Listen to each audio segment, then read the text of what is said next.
We got another story, this one about another, I don't know if she's illegal or not. I just do think she needs to be investigated because, the rumor, and there's some evidence that she actually married her brother in order to gain immigration status. But anyway, so we've got a story about Ilhan Omar that I want to get into because the fraud that seems to follow this woman around is now growing exponentially. Check out this story here. This is absolutely bombshell stuff.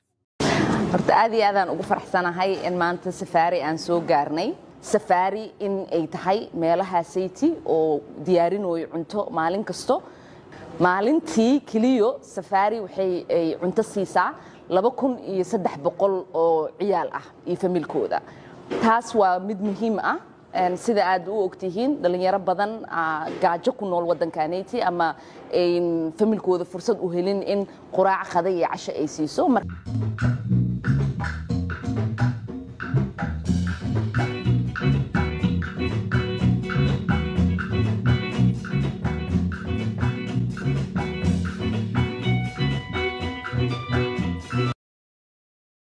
So that was a restaurant, Safari, that Ilhan Omar filmed a commercial at. She knows and has been involved with some of the owners and people involved with this restaurant. The problem is that it's not just a restaurant that theoretically provided 2,300 meals a day to children. Oh, no. That was the misinformation that they fed you. In reality, it was far, far different.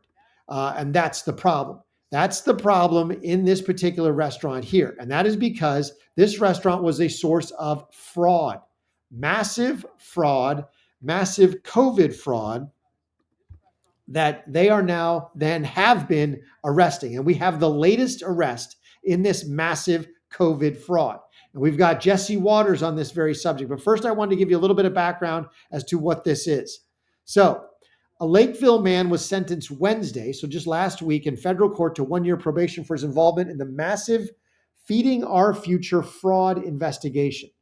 Kadar Adan, who pled guilty in August to 1 count of theft of government property for allowing a fraudulent food distribution site to operate out of his Minneapolis business center, Jig Jig. All right, so he's basically only guilty of providing space for this to happen. He admitted accepting $1,000 in illegal illicit proceeds and was ordered to pay the same amount in restitution.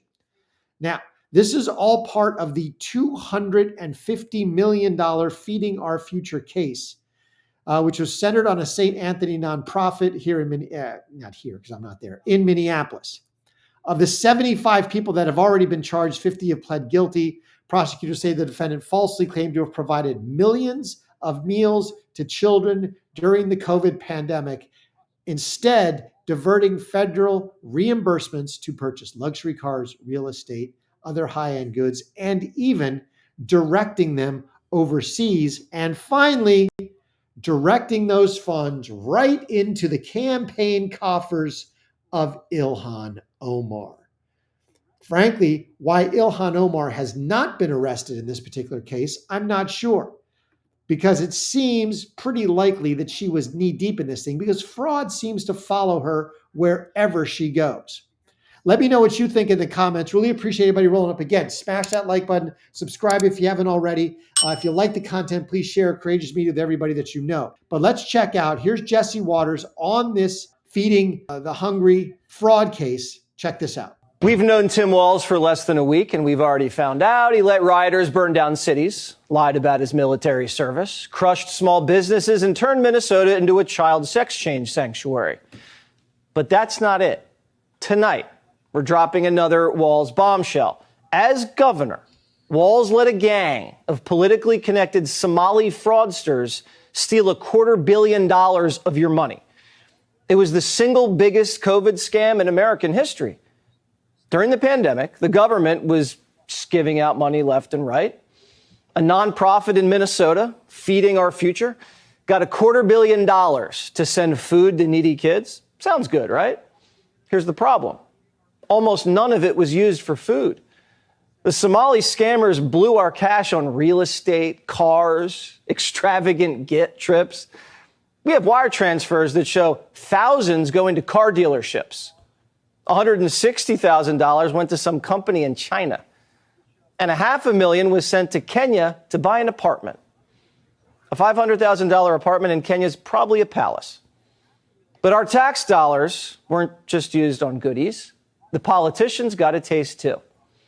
Ilhan Omar got thousands of dollars in donations from some of the scammers. These guys weren't criminal masterminds. It was sloppy. When they cooked the books, they made up names of their fake clients. They came up with these names. Are you ready? Unique Problem. Friday Donations. How'd nobody catch that? Well, early on, Walz's administration thought it looked a little suspicious, so they froze the funds. Then the Somalis sued and called Walz racist, so he kept letting them steal. They didn't bother to crack into the bank accounts or issue subpoenas. Walz just put his hands in the air and said, I'm not racist. Take whatever you want. Minnesota has a huge Somali population. You can't get called racist and expect to win another election there. Walz even gave one of the fraudsters the Minnesota Outstanding Refugee Award. 3 years later, she was indicted. No thanks to Walz, the feds came in after he ignored the problem for years. During the trial, the Somalis tracked down a juror and dropped off a Hallmark bag on their doorstep, filled with 120 G's, and a little note saying there's more to come if she acquits. This all happened under Walz's nose. He had every chance to stop it and failed. Just like he failed to protect his city during the riots, and just like he failed his... And the other person who is now been implicated in this, maybe not in the actual fraud, but certainly she received taxpayer laundered money, is Ilhan Omar. There needs to be an investigation by the FBI, by the DOJ, not just into the 70 previous indictments, but there needs to be an investigation into what part, if any, Ilhan Omar played in this. What did she know? How did she know? Did she know prior? Because if she received illicit donations and knew about them, then she is part of the fraud. She is part of the conspiracy. That's what needs to happen, in my opinion. Let me know what you think. But this goes deeper than just this one $250 million scheme, this $250 million. It gets even bigger. Check this out from Cat Turd, a great follow on X if you're not already. But this goes up by a factor of 40 when you're talking about the total COVID fraud, especially that went overseas. Check this out. We have an internal threat, but you also mentioned transnational fraud rings, terrorist organizations, nation states, North Korea, nuclear weapons programs funded by our tax dollars, China, Nigeria, Iran, Romania, Russia, not our friends necessarily, that are being funded by taxpayer dollars. Could you give us some examples of how this is happening? Yeah. So when you think about what happened during the pandemic, $1 trillion was stolen. 70% of that money went overseas. And I can give you some examples. In a Western state, they had more people applying for unemployment insurance benefits than they had individuals over 18. The people that were stealing the money from Romania were using it to facilitate other fraud schemes that include fentanyl, that include doing things to impact our democracy. On the insider threat, right, the first thing you have to say, and my dad was a public servant, is 99% of people that work in the public sector are honest, hardworking individuals. But there are some, and what you need is data and technology to root that out. There were examples during the pandemic. There were some examples even of last week where people got into the Medicaid system in a Western state and stole $50 million in less than 4 months. So you have to have these controls in place, right? These aren't individuals stealing, Mr. Cloud.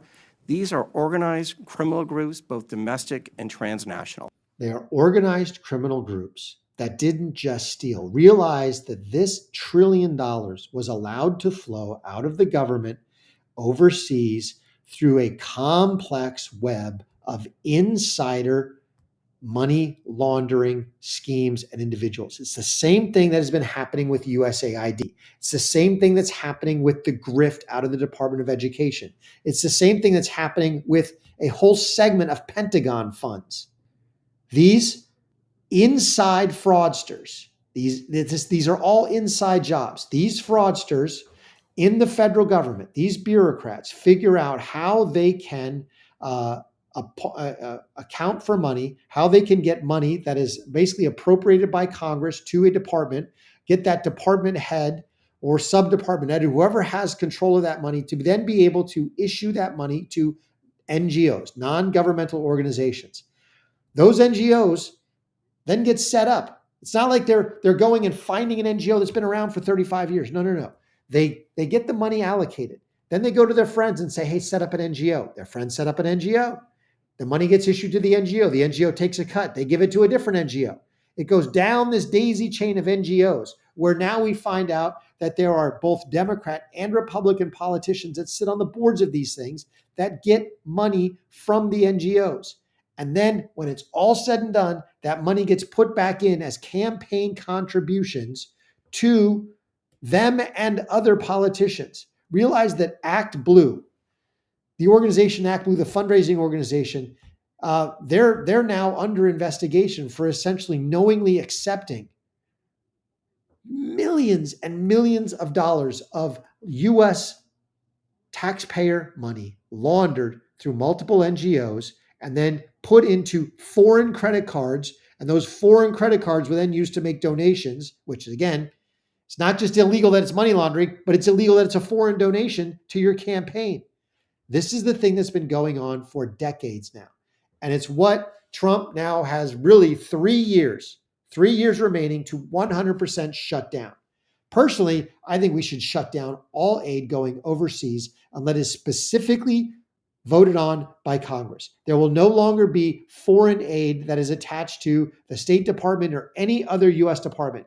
If we are to send one single dollar overseas in foreign aid, it needs to be voted on specifically as its own funding measure by Congress. Do we want to fund X number of dollars for X purpose in X country? And you got to vote. Every single time there has to be a vote of the House and the Senate. If you want to bundle a few of them together, but again, they have to be individual funding bills. They have to be allocated funds. Those funds can't be used for anything else. They can't be redirected. And it has to be on at maximum yearly basis. In other words, we'll give it to you for a year or maybe less, maybe 6 months, but whatever term, maximum a year, it has to be voted on every single time. It has to be renewed. Oh, we don't want to renew this anymore? Sorry, the money's not going overseas. We need to stop sending money overseas. Let me know what you think in the comments. Again, really appreciate everybody rolling up.